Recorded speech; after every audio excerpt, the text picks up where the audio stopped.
All right, so now we're going to briefly talk about how to shade a sphere. So I'm just going to preference by saying that this is not going to be a very in-depth step-by-step. I just kind of want to quickly show you what you should do when shading a sphere. Okay, so yours will probably look a little bit better, hopefully. So I established my light source is going to be on the upper right side. And that means in my drop shadow, the shadow that connects to the sphere is going to be going this way. Again, you don't want it to be awkward and go this way and your highlight is here. It'll all look very different. I'm going to show the sphere that I've already shaded. I shaded both of these. Okay, so one thing I want to point out is that I don't have a lot of graphite. If I use too much graphite, there's the potential of it looking more like this. And we aren't going for that. Okay, so we want to make sure that when we are doing our spheres, that we're paying attention to what we're doing by not using too much graphite. All right.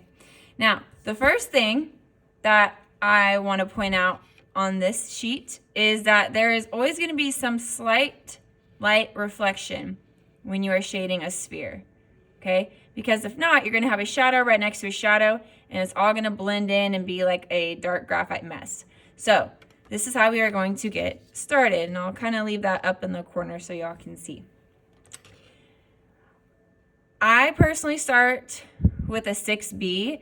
However, you are still learning how to use graphite and you might not feel comfortable starting with the 6B. So my recommendation is that if you don't want to start with a 6B, just start with a 4B, okay? Because it's easier for us to add more values than to subtract. But because I've got a lot of practice, I feel comfortable starting with the dark value, okay? So instead of going all the way to the edge of the sphere, right now it's a circle, but I'm making it a sphere. I'm gonna leave a little bit of a ring between this line I just drew and the edge of my sphere. Now, that seems pretty easy, and then automatically this is where kids start to mess up, okay? If you're shading anything that's curved, but specifically we're talking about a sphere, you don't want to go straight. You don't want to have any straight lines. And not only that, but you want to make sure that you're curving your like values and your areas at a good angle. Sometimes kids curve their spheres, but not enough, and so it still doesn't look quite right. Whenever you're shading a sphere, you want to think of it like a really big smiley face, or another way that art teachers describe it is a really big crescent moon. So you kind of want to come about halfway, like up to here, to about here. Almost like an axis of symmetry, like our globe, okay? And what I mean by that is this. So I'm just going to draw some guidelines. You don't need to do this, but I'm going to have my values, my shadow values, stop about right here. Make sure I'm at more of an angle, okay? If you want to add those, you can, but you don't have to. So I'm going to start by holding my pencil really far away, especially since I'm more comfortable starting with the 6B. Holding it more at an angle so I get more of the lead on the paper. Okay, I'm thinking of a really big crescent moon, thinking of a big old smiley face to get my shape. And if you go outside of the lines at any point, or if you have a value you don't really need, it's in the wrong spot, you can always erase. You just need to be careful. Okay. Now I realize I made my line here. I'm actually going to make my shadows come up a bit more. So this is kind of my starting point. I don't have a solid line of where I stopped. If you can see, I've kind of got like a fuzzy edge. Think of like grass or hair, okay? And that's what happens when you hold your pencil really far away. If you hold it like this, if you have a really tight grip, you're pressing too hard, you're going to get stripes, and we don't want stripes, okay? So I'm going to switch to my HB. And again, this is kind of on the scratchier side. Notice how I'm already overlapping. I'm not just stopping / starting where I left off with my 6B, okay? As we mentioned before this video on how to blend the HB pencil and the 6B pencil, That's a really great thing to practice before you officially start a sphere, or just in general, it's a good thing to practice. And again, I'm getting lighter and lighter and lighter. You have to practice this because it's your hands. I can only teach you so much. That's why practice is perfect, or / improvement, okay? Now, I'm gonna go back with my 6B. I'm gonna add just a little bit more. Again, you can use your 4B if you're not comfortable with making it too dark. And this is what's gonna happen. Now, I don't normally use my blending stump that often. I could probably finish this sphere without it, but I know y'all are eager beavers and you really want to use it. So I'm going to show you the correct way to use it, okay? And I'm just making this a little skinnier, but again, we still want it to be that white. All right, I'm honestly kind of happy with how it turned out right now, but I'm going to show you how to use your blending stump. Notice I have a lot of white area left. I really did not do a lot of graphite-ing, if you will, okay? Because, as we've mentioned before in class, it works better, the blending stumps work better if there's already graphite on it. If you have a lot of graphite on your sphere, on your form, whatever it is you're shading, and then you take a blending stump that has more graphite, it's gonna make it muddy, it's gonna make it dark, and we don't want that. So, what I'm gonna do is I'm going to start in my darkest values, and I'm holding this thing so far back, I'm like not even putting any pressure.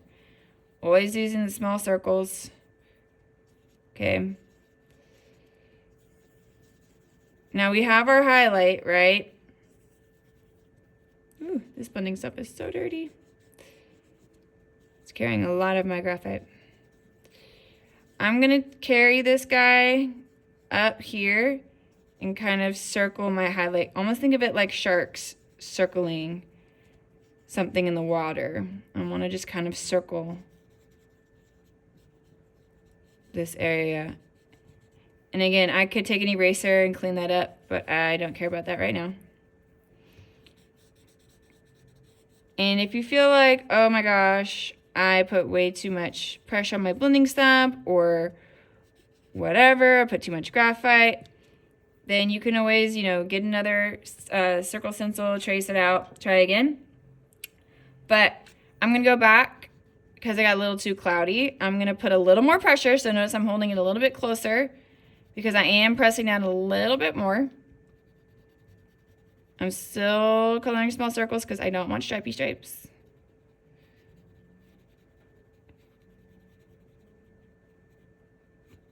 And I do want to point out that my sphere in this particular worksheet, it took me about 10 minutes to do each of these to make them look really nice. So if you're rushing and you finish a sphere in like 2 minutes, chances are you need some improvement because you can't just rush anything in art, which we know. So I'm going to leave my sphere alone. So now what I'm going to do is I'm going to take my 6B again, and I'm going to create my drop shadow. So my highlight is here, my light source is here. I'm going to have my shadow like that. I'm just lightly sketching it. I'm going to take my 6B, very carefully outlining the edge of that highlight. Okay. And again, I'm kind of holding it further away, using it at an angle, getting it kind of fuzzy, just letting it do its thing. I can go back, add a little more pressure.